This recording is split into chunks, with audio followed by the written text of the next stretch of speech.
Despite many problems, the outlook for the Jintwazi seemed bright in the late 1980s.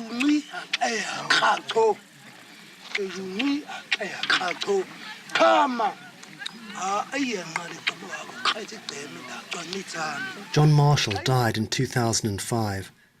This prompted Claire Ritchie and myself to return in November 2007, 20 years after we had lived and worked in the Kalahari.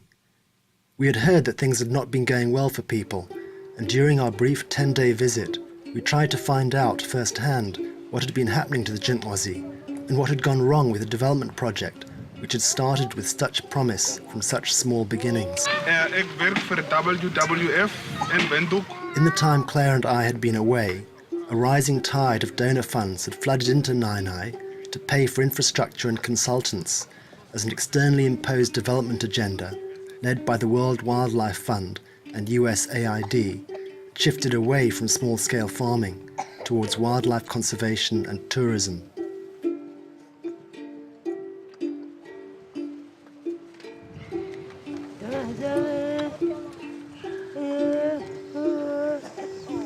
This makes me really sad.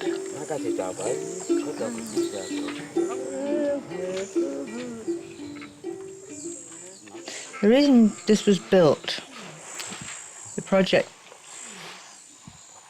of Baraka, was because people thought that we couldn't possibly get professional staff in to run things because they wouldn't live simply and, you know, next to a village. They had to have hot and cold running water, electricity, etc. That's fair enough. It had to be a decent enough place. And B, it shouldn't be right in the village because being so close to Gaucho caused jealousy of other villages and dependency of people.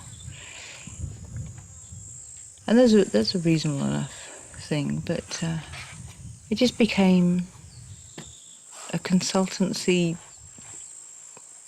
hotel. People came here, in and out, and a lot of people came here and didn't go to the villages at all. People fly in. They fly in for workshops on, what's the term, capacity building or workshop management.